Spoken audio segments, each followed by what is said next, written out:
যারা পাঙ্গাস মাছ খেতে পছন্দ করেন না, আবার যারা পছন্দ করেন কিন্তু লোকলজ্জার ভয়ে প্রকাশ করতে পারেন না, আজকের রেসিপিটা অথবা আজকের ভিডিওটা তাদের জন্যই।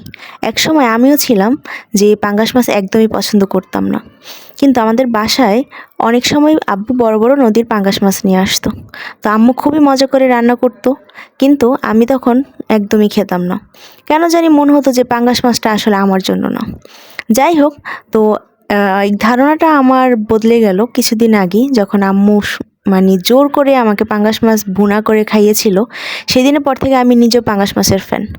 যাই হোক, এখানে আজকে শেয়ার করতেছি আম্মুর পাঙ্গাস মাছের রেসিপিটা, যেটা আমার অত্যন্ত প্রিয় এবং এটার মাধ্যমে কিন্তু আমি পাঙ্গাস মাছের ফ্যান হয়ে গেছি। তো প্রথমে এখানে দেখতে পেলেন যে আম্মু মাছটা হালকা করে ভেজে তারপরে পাটায় মশলা বেটে নিল। এখানে আম্মু একদম ভুনা করবে মাছটাকে, ঝোল কম করে। তো আম্মু এখানে পেঁয়াজ, রসুন, আদা সব কিছু দিয়ে তারপরে হচ্ছে চুলায় তেজপাতা দিয়ে লবণ টবণ দিয়ে এখন মশলাটা কষাচ্ছে। কষানোর মাঝে এখানে গুঁড়া মশলাগুলো অ্যাড করে দিবে।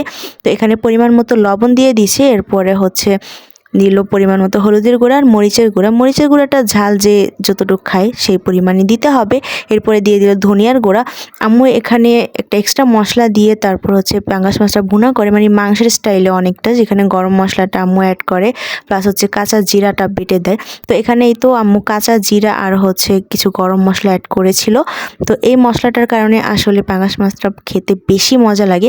আর পাঙ্গাস মাছটা যদি হালকা করে ভেজে নেওয়া হয়, সেখানে কিন্তু পাঙ্গাস মাছটা আরও বেশি মজা লাগে।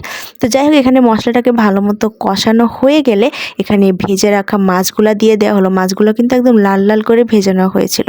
খুব সুন্দর একটা রেসিপি, খুব সহজ একটা রেসিপি। মানে এটা যারা পাঙ্গাস মাছ খায় না, বা আমার মতো যাদের ভুল ধারণা যে পাঙ্গাস মাছ ভালো লাগে না বা পছন্দ না, তাদের ধারণাটা কিন্তু একদমই বদলে যাবে। কারণ আমি নিজেই এটার প্রমাণ যে আমি নিজেই এখন পাঙ্গাস মাছের ফ্যান। যদিও অবশ্য সেটা নদীর পাঙ্গাস হইতে হবে। অনেকে আছে পাঙ্গাস মাছ পছন্দ করেন, কিন্তু লোকলজ্জার ভয়ে যে কে কী ভাববে, এরকম আমাদের মধ্যে একটা ধারণা আছে যে লোকলজ্জার ভয়ে বলতে পারি না যে পাঙ্গাস মাছ পছন্দ। কিন্তু পাঙ্গাস মাছটা কিন্তু অনেক মজার একটা মাছ। আর এটা সবচেয়ে বড় উপকার হচ্ছে এটাতে কাটা কম, তাই বাচ্চা থেকে বয়স্ক সবাই এটা খেতে পারে। তো যাই হোক, এখানে আম্মু মাছটা দিয়ে তারপরে হচ্ছে সামান্য একটু পানি দিয়ে দিল। পানি দিয়ে এখন মাছটাকে অল্প আছে কষিয়ে নেবে। যেহেতু মাছটা আগে থেকে ভেজে নেওয়া ছিল, কিন্তু তারপরও মাছটাকে হালকা করে একটু কষাতে হবে। এখানে অন্য কোনো তরকারি অ্যাড করা হয়নি। তরকারি দিয়ে রান্না করলে এক ধরনের টেস্ট, বাট ভুনা করলে সেটা টেস্টটা দ্বিগুণ বেড়ে যায়।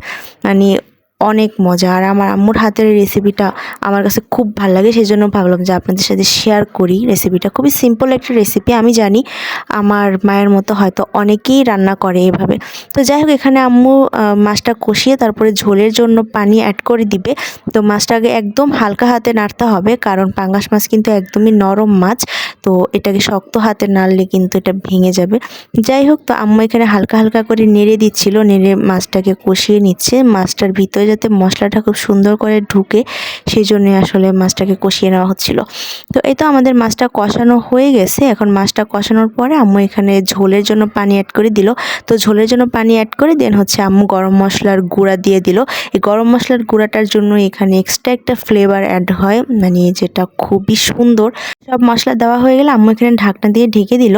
ঢেকে এখন ঝোলটাকে কিছুক্ষণ ফুটিয়ে নিলে কিন্তু রেডি। আর আমরা ঝোলটা খুব বেশি রাখবো না, একটু ভুনা ভুনা করলে মজা লাগে। তো এদিকে আবার কিছু হাঁড়ি পাতিল জমা হয়েছিল, আম্মু সেগুলোকে ক্লিন করে নিচ্ছিল। এগুলো বেসিংয়ের মধ্যে জমায় রাখলে আসলে ভালো লাগে না। তো ওইদিকে আমাদের মাছের ঝোলটা ফুটতেছে, আর এইদিকে আম্মু হচ্ছে বাসনগুলো ক্লিন করে নিল। ক্লিন করা হয়ে গেলে এই তো আমাদের এদিকে মাছের ঝোলটাও কিন্তু একদমই রেডি। তো আমরা এখানে বেশি ঝোল রাখবো না, কারণ পাঙ্গাস মাছটা একটু গা মাখা হলে সুন্দর লাগে। তো এই তো আমাদের মাছ কিন্তু একদমই রেডি। আর কালারটা এত সুন্দর আসছে, ওয়াও, জাস্ট ওয়াও। আর খেতে তো এটা অসাধারণ। তো যাই হোক, এখানে নিয়ে বসে পড়লাম গরম গরম ভাত, আর পাতে পড়ে গেল মাছ।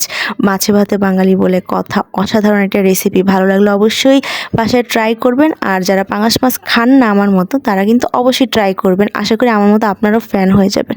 তো যাই হোক, ভিডিওটা আজকে এ পর্যন্তই। সবাই ভালো থাকবেন, ভালো লাগলে লাইক কমেন্ট শেয়ার করে পাশেই থাকবেন, চ্যানেলটা সাবস্ক্রাইব করবেন। আর যদি ফেসবুক থেকে দেখে থাকেন, অবশ্যই ফেসবুকের পেজটা ফলো দিয়ে পাশেই থাকবেন। আল্লাহ হাফিজ।